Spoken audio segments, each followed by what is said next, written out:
이 시간에는 하나님 말씀 듣도록 하겠습니다. 하나님 말씀은 예레미야서입니다. 예레미야서 1장 4절에서 10절까지 말씀입니다.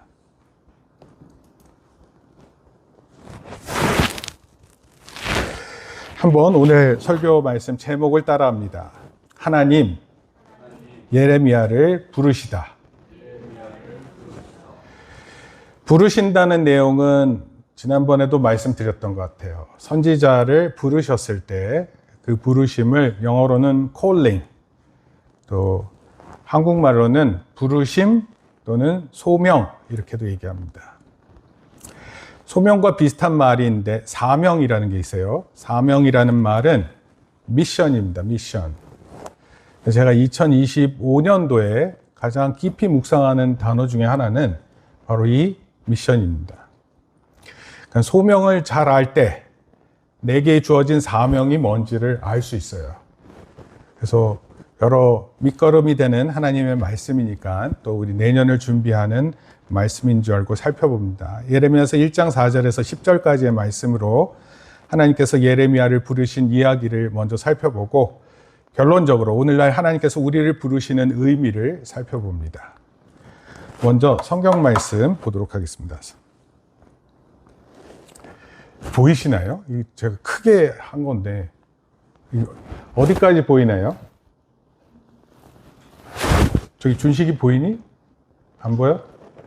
그러니 앞으로 안 보이면요 앞으로 앉으셔야 됩니다. 더 작게 해서 앞으로 앉도록 안내를 하겠습니다. 그러면 성경 말씀을 다 펴시기 바랍니다. 예레미야서 1장 4절에서 10절까지 말씀입니다.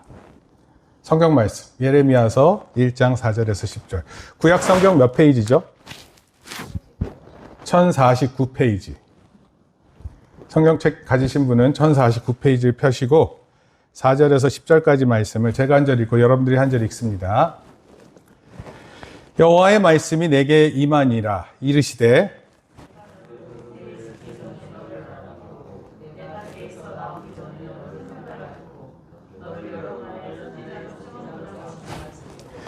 내가 이르되 슬프도소이다. 주 여호와여 보소서 나는 아이라 말할 줄을 알지 못하나이다 하니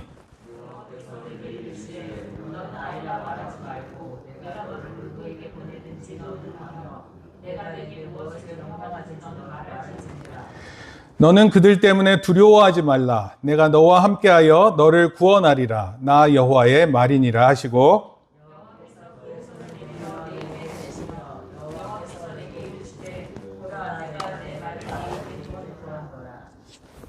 같이 읽습니다.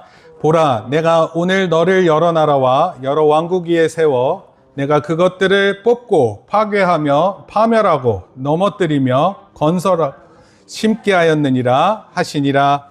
아멘.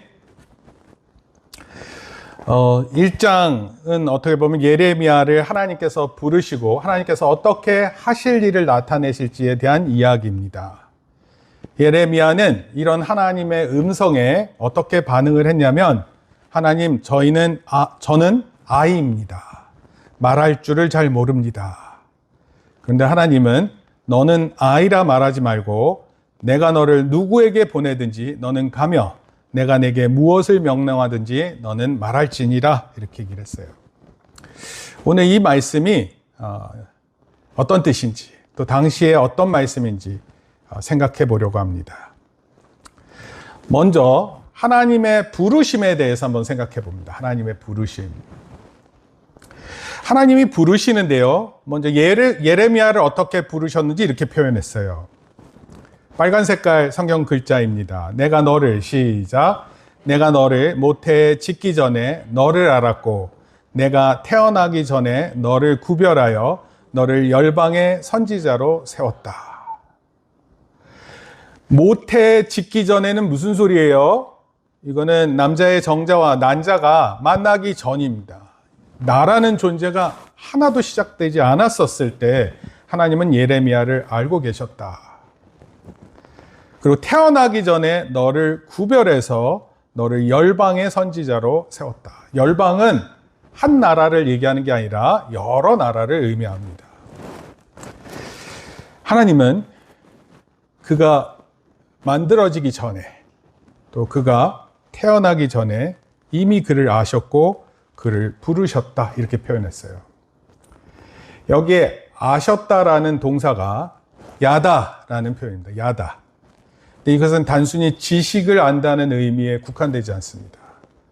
훨씬 더 깊은 의미를 갖고 있고 사람들과의 관계성을 의미합니다.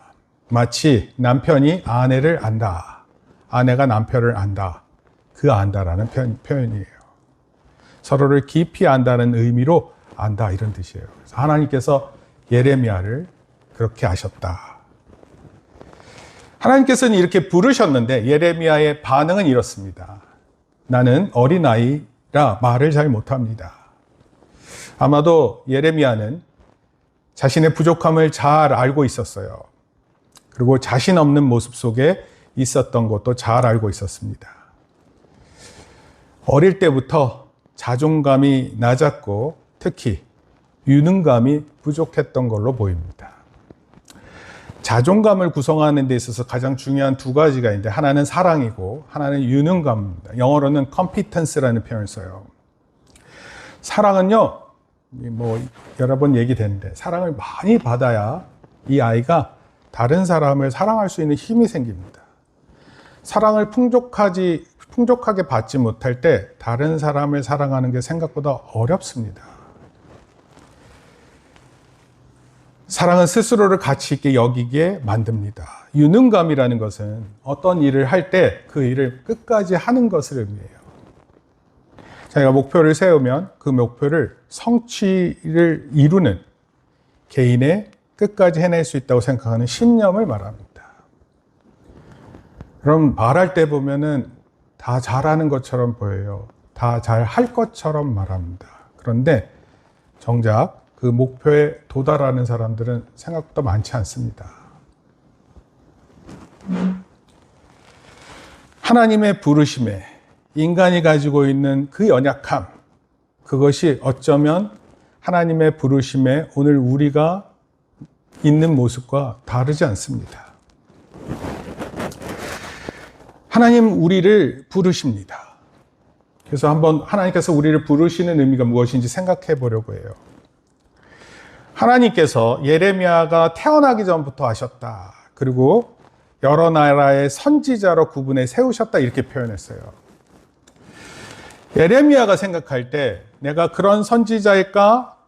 또 나를 그렇게 하나님께서 부르셨다는 사실에 감사할 수 있었을 것 같아요. 하나님, 저는 그렇게 생각하는데 하나님께서 저를 그렇게 불러주시다니. 그런데 동시에 그에게 들렸던 마음은 두려움이었습니다. 나이가 어렸었어요. 예레미야 선지자는 어렸을 때 부름을 받았습니다. 말솜씨가 당연히 부족했을 것 같아요. 근데 하나님께서 한 말씀으로 예레미야의 말을 잠재웁니다. 그 표현이 뭐냐면 1장 9절이에요. 한번 읽어볼까요? 시작. 보라, 내가 내 말을 내 입에 두었노라. 하나님께서 하시려고 하는 그 말을 예레미야의 입에 넣어두었다. 그렇게 표현했어요. 여러분, 이런 말 되게 힘들어요. 누가 누구의 입에 말을 넣어 놓습니까? 학교에 가면 서술형 시험이 있는데 그 서술형 시험 너희들이 다 말할 지경에 이르도록 내가 너 준비해 줄게. 대부분은 서술형 시험을 제끼거든요. 못 맞출 거라고. 여러분, 자신감 어디서 비롯될 것 같아요? 입을 통해서 말할 때 자신감이 생기는 거예요. 근데 그 말을 하나님께서 넣어주시겠다. 여러분, 하나님께서 여러분은 얼마나 아시는 것 같습니까? 예레미야는 너가 태어나기 전부터 내가 너를 알았어 이렇게 얘기했어요. 하나님, 여러분들 어떻게 아실 것 같으세요? 다른 성경 구절 너무 많은데 제가 139편 1절부터 4절까지 말씀을 한번 읽어볼게요. 혹시 보이시면 같이 읽습니다. 여호와여, 시작. 여호와여, 주께서 나를 살펴보셨으므로 나를 아시나이다.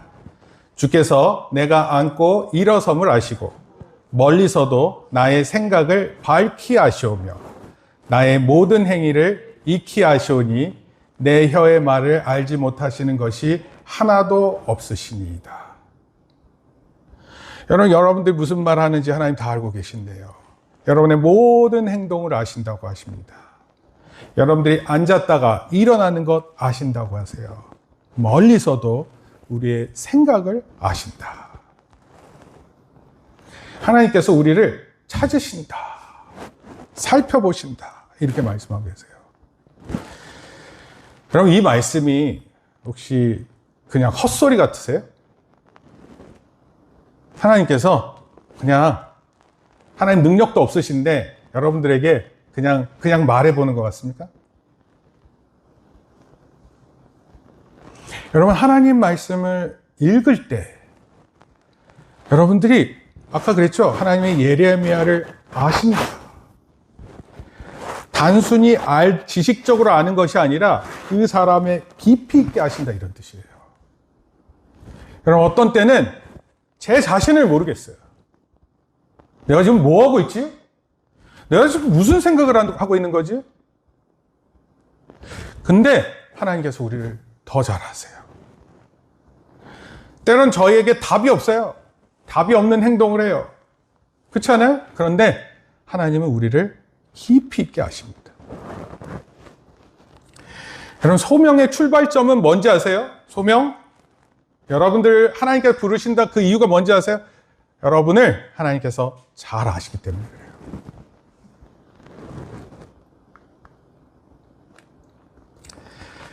자존감이 낮을 때 나타나는 모습 세 가지가 있어요. 자존감이 낮을 때. 첫째, 두려워합니다. 여러분, 말 못하는 정도로 두려워하는 게 아니에요. 어린아이 당연히 말 못하잖아요. 그래서 그 두려움이 계속 커집니다. 그래서 사람들 앞에서 서는 것 자체를 두려워합니다. 부정적인 감정들이 앞서거든요. 걱정이 앞서고, 두려움이 앞서고, 내가 잘못했을 때 나타날 후회스러움이 앞섭니다. 그러니까 두려워하는 거예요. 자존감이 낮을 때 나타난 두 번째는 부족함입니다. 여러분, 사람 원래 다 부족해요. 하나님의 말씀을 전하기에 자신이 부족하다 생각됩니다. 근데 이 부족함의 근본적인 이유는 이래요. 타인과 계속해서 비교합니다. 나보다 못하는데 잘한다. 그 비교를 통해서 그걸 가지고 늘 내 안에 가지고 있어요. 자아 존중이 부족합니다. 내가 가지고 있는 내 가치가 좋은 게 있는데 그거를 존중하지 않습니다. 그리고 자기가 부족했던 상황의 기억이 있어요.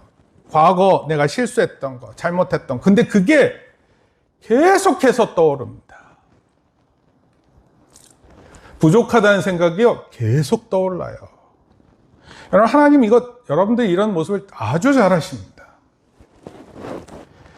그리고 부족하다고 생각하면 이게 욕망이 없는 게 아니라 그 결핍이 주는 끝없는 욕망의 자극이 있어요. 왜냐하면 그 부족함을 대신할 욕망이 추구가 되는 거예요. 엎친 데 덮쳤다 이런 표현 있죠? 설상가상. 설상가상이 뭡니까? 문제가 있어요. 근데 문제가 하나 더 올라옵니다. 지난주에 우리 요엘서 메뚜기 언급을 했는데 메뚜기 떼가 한 번에 때려 오는 게 아니라 4번에 때려 오는 거예요. 여러분, 설 수 없어요. 인간은 그런 엎친 데 덮친 격이 되면 서기 어렵습니다. 세 번째는 주저함이에요. 주저함. 그는 하나님의 부르심에 주저하고 머뭇거리고 망설였습니다. 다 똑같은 얘기예요. 주저하고 머뭇거리고 망설인다. 여러분, 신중한 것 같으세요? 혹시 머뭇거리고 망설이고 주저하고? 여기서 얘기하는 건 신중하다는 의미랑 전혀 다른 얘기입니다. 제가 다 나오지 않은 얘기지만 한 가지 제가 윤석열 정부 비상계엄에서 한 가지 배운 게 있어요. 서울청 경비 안전계장입니다. 왜 국민을 막고 국회에 들어가는 왜 국회의원을 막았느냐? 왜 막았냐? 물어봤어요. 그랬더니 위에 있는 사람이 명령을 내려서라고 합니다. 당신은 법을 집행하는 사람으로서 그 법이 좋은 법인지 나쁜 법인지 스스로 생각하지 않았습니까? 그랬더니 아무 생각 없이, 아무 자신의 결정 없이 통제했다고 얘기를 했어요. 그랬더니 청문회 위원장이 그런 사람들을 가리켜서 공범이라고 얘기해요. 그렇게 얘기를 했어요. 공범. 여러분, 지금 여러분 주저함 때문에, 머뭇거림 때문에 여러분 누굴 그냥 따라가고 있는 거예요. 아무 생각 없이. 자존감이 낮을 때 나타나는 모습입니다.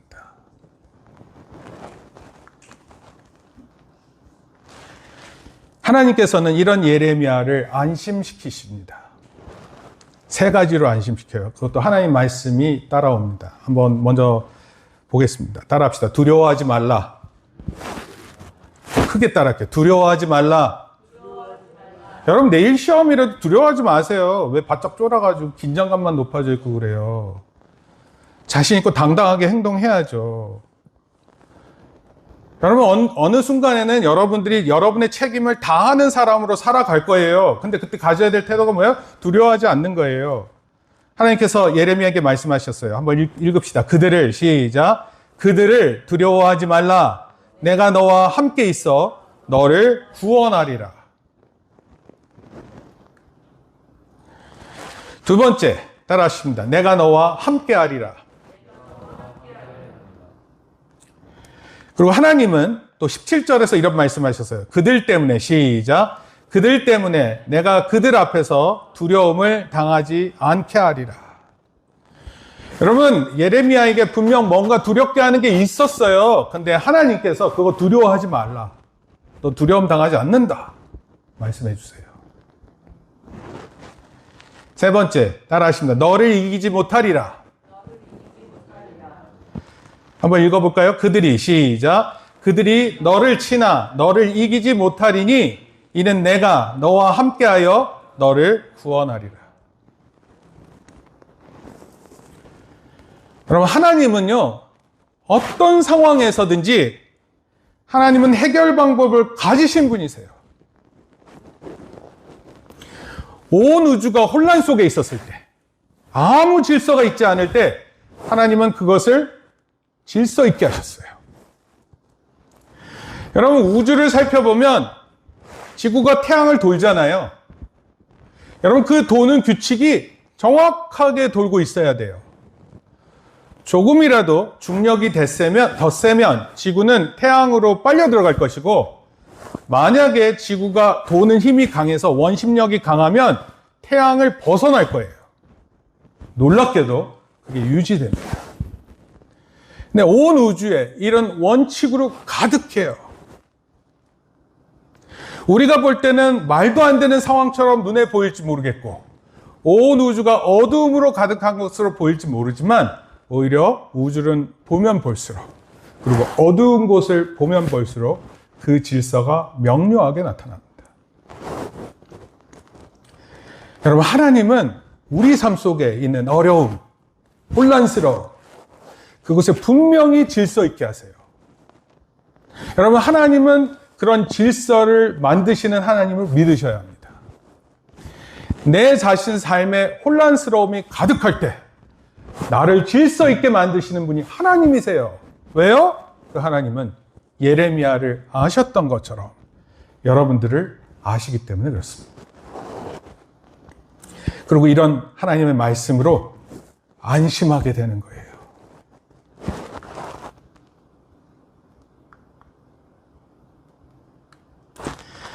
저는 소명 앞에서 두려움이 많을 때 하나님의 말씀을 꼭 기억했으면 좋겠다 생각했습니다. 그래서 세 가지로 말씀을 드릴게요. 세 가지. 5절, 7절, 9절 말씀 세 가지로 여러분들한테 말씀드립니다. 첫째, 한번 따라 읽으실게요. 보이시나요? 하나님은 우리가 태어나기 전에 우리를 위한 계획을 가지고 계십니다.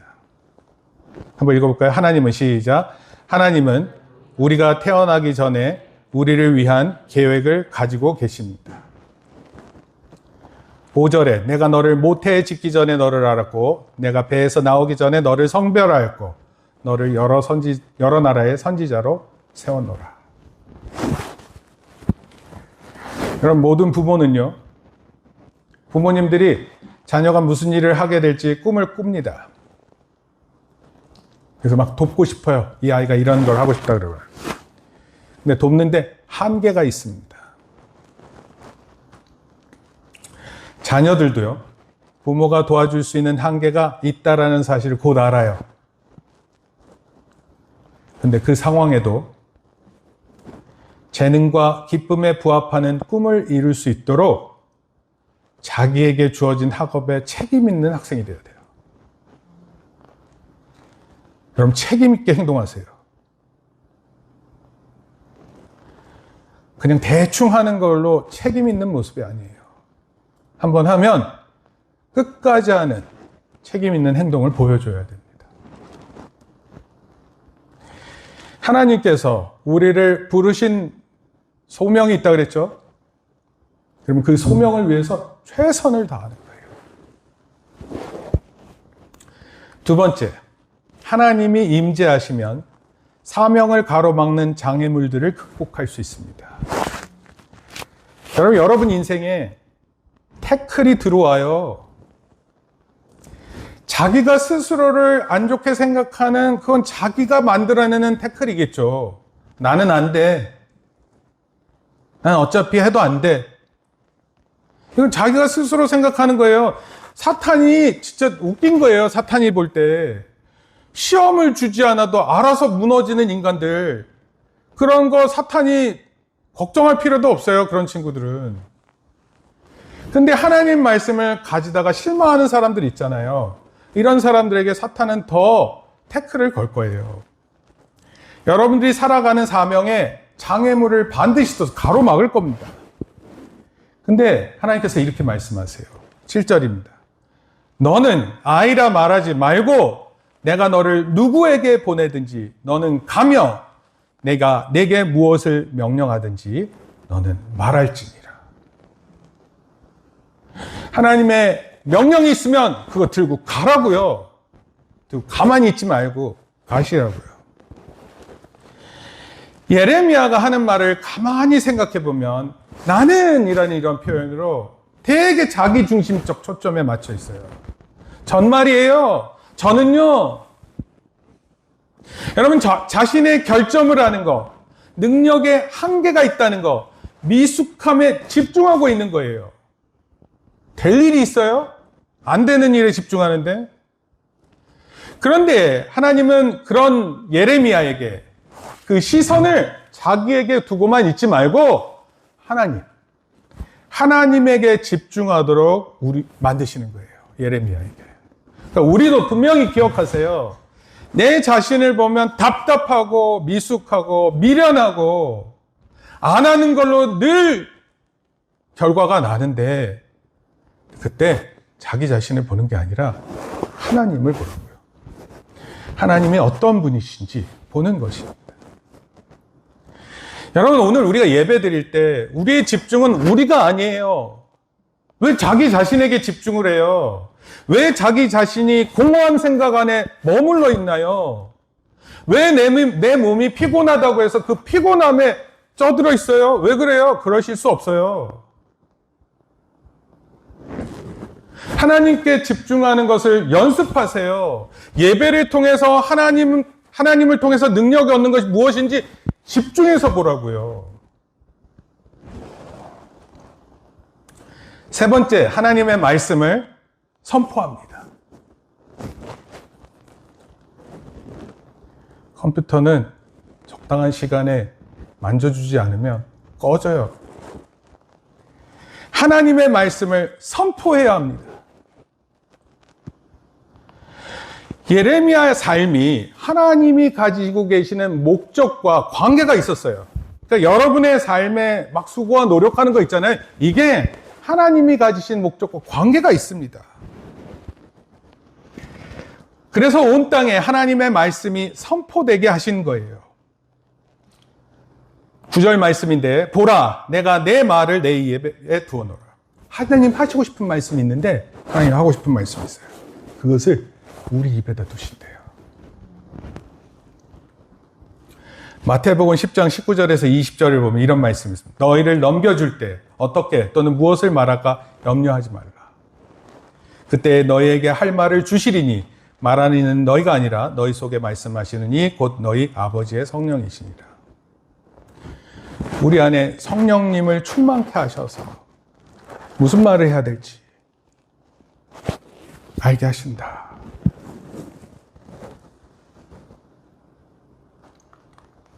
이 세 가지 말씀을 꼭 기억하시길 바랍니다.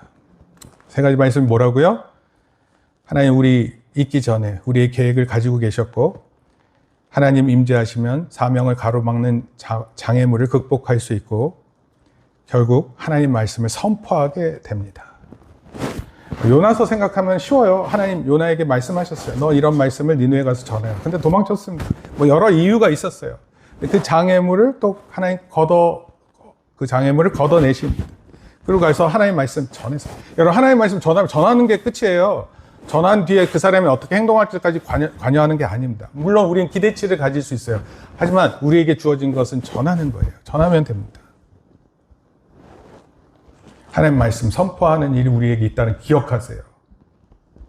지금 우리 학생들은 아직 그 의미를 잘 모를 수 있어요. 뭘 전하라는 겁니까? 물론 그럴 수 있어요. 그래서 여러분들은 여러분들 안에서 이해하는 걸로 충분해요. 생각해, 뭘 전할 것 같습니까? 뭘 전할 것 같으세요? 나 하나 간수하기도 힘든데. 그렇지만 하나님의 말씀을 읽고 그 말씀에 생각하세요. 하나님, 제가 뭘 전해야 됩니까? 물어보세요. 말씀을 전하라는 명령의 핵심은요, 하나님이 말씀하시고 싶다는 게 있다는 거예요. 하나님께서 말하고 싶은 게 있어요. 특히 예레미야는 이스라엘이 하나님을 거역했거든요. 하나님 말을 안 들었어요. 그것에 대해서 하나님의 말씀을 전해야 했어요. 두 번째, 선지자의 사명이 뭐냐면, 선지자의 사명이 뭐예요? 하나님의 마음을 알아서 그 하나님 마음을 알아 그 말씀을 전하는 게 선지자의 사명이에요. 하나님의 마음을 전하는 사람이에요. 선지자 이 일을 해야 된다, 이런 뜻입니다. 때로는 그 선지자의 메시지 안에는 심판의 내용으로 가득합니다. 심판의 내용이 가득하다. 무슨 뜻 같으세요? 여러분, 잘못 살면 큰일 나요. 여러분, 거짓말 계속 그렇게 하면 진짜 큰일 납니다. 여러분, 불법적으로 행동을 계속하면 결국은 잘못될 거예요. 이런 거예요. 막연한 것 같아요, 그 얘기가. 그런데 내 안에 작은 죄가 시작돼서 만약에 그렇게 평생을 산다면 바르지 않은 일로 결과가 날 거예요. 여러분, 예배 시간에 가볍게 대하는 마음이 오래되잖아요. 그럼 여러분, 하나님을 절대로 경외하지 않을 거예요.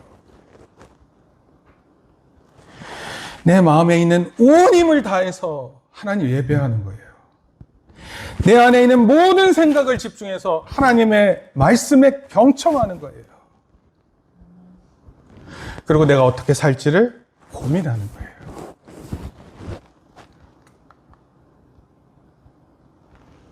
때로는 그런 내용 안에 이런 내용이 있어요. 민족들과 왕국들을 무너뜨린다, 세운다, 하나님의 말씀의 능력을 나타낸다. 그러면 하나님의 말씀은 뭐냐면 이런 거예요. 하나님의 뜻에 의해 민족이 세워지고 왕국이 선다, 이런 뜻이에요. 여러분, 만약에 이런 생각을 가지고 오늘날의 대한민국을 생각한다면 여러분, 하나님이 계엄시국을 해결해 주신 걸로 봐야 돼요. 만약에 비상계엄시로 돌아가면 지금 여러분들 자유롭게 할 수 있는 게 별로 없습니다. 군인들에 의해서 통제받아요. 여러분들의 행동이 규제받습니다. 자유롭게 말할 수 없어요. 집회와 시위의 법이 사라집니다. 여러분, 이런 얘기 어디서 있는 얘기 같아요? 이런 계엄이라는 이런 표현이 어떤 나라에 있었습니까? 이거 원래 아프리카에나 있거나 군인들이 쿠데타 일으켜가지고, 아니면 종종 동남아시아에 있는 작은 국가들이에요. 민주주의가 자리 잡혀 안. 근데 그것도 2024년도에 1987년 이후로 대통령 선거로 뽑던 우리나라가 2024년에 경험해야 할 일로 전혀 생각되지 않습니다. 물론 빨리 끝났어요. 계엄 상황은. 근데 하나님께서 세우신다라는 것을 생각해 본다면 하나님께서 대한민국을 사랑하시고 우리를 인도하신다 믿으셔야 되는 거예요. 하나님 말씀에는 능력이 있어서 모든 것을 무너뜨릴 수도 있고요. 모든 것을 세우실 수 있습니다.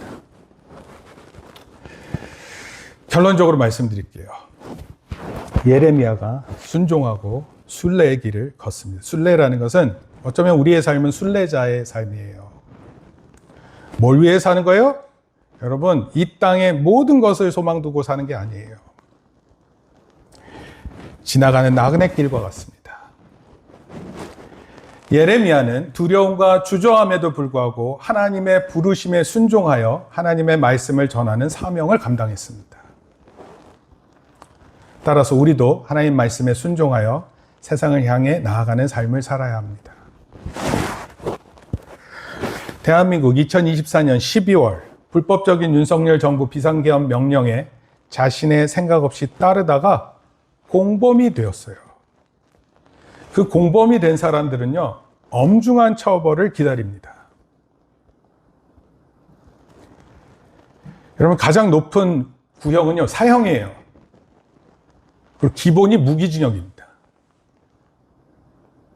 내가 무슨 행동을 했는데 이렇게 처벌을 받아요? 그거 아무 생각 없이 따라가면 공범이 된다니까요. 다행히 아무 책임도 없는 우리들은 여기 계시는 것 같고요.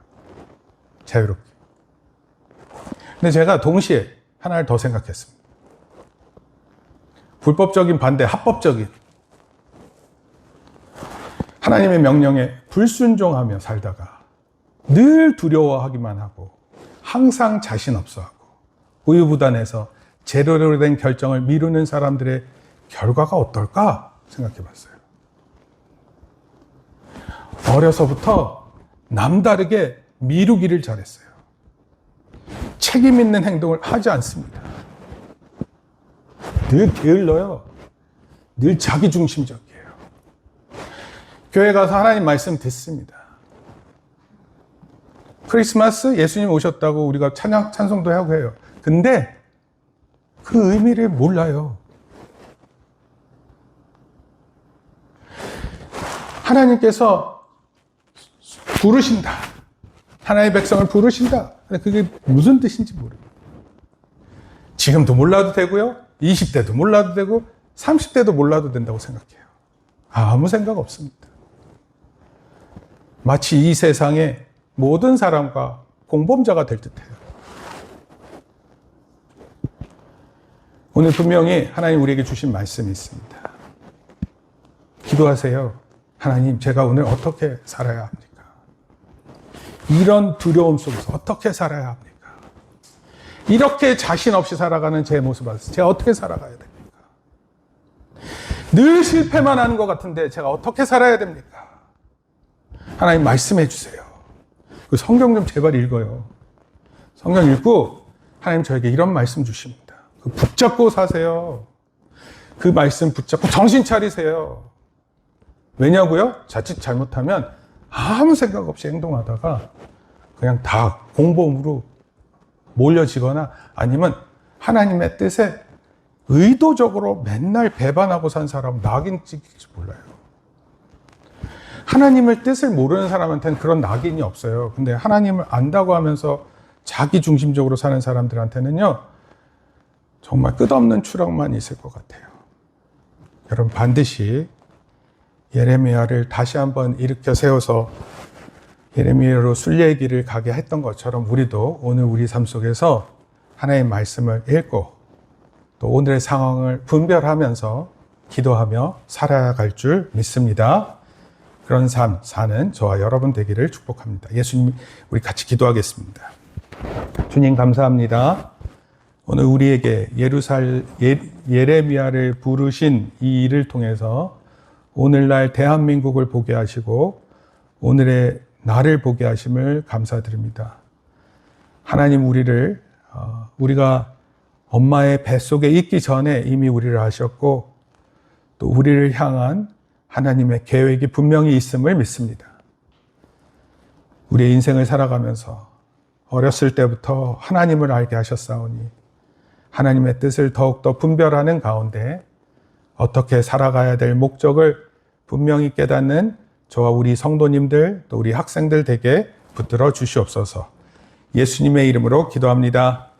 아멘.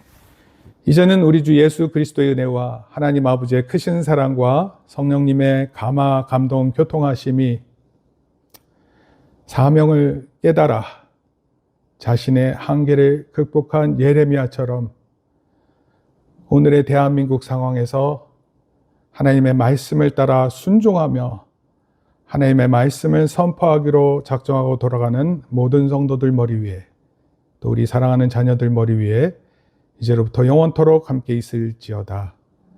아멘.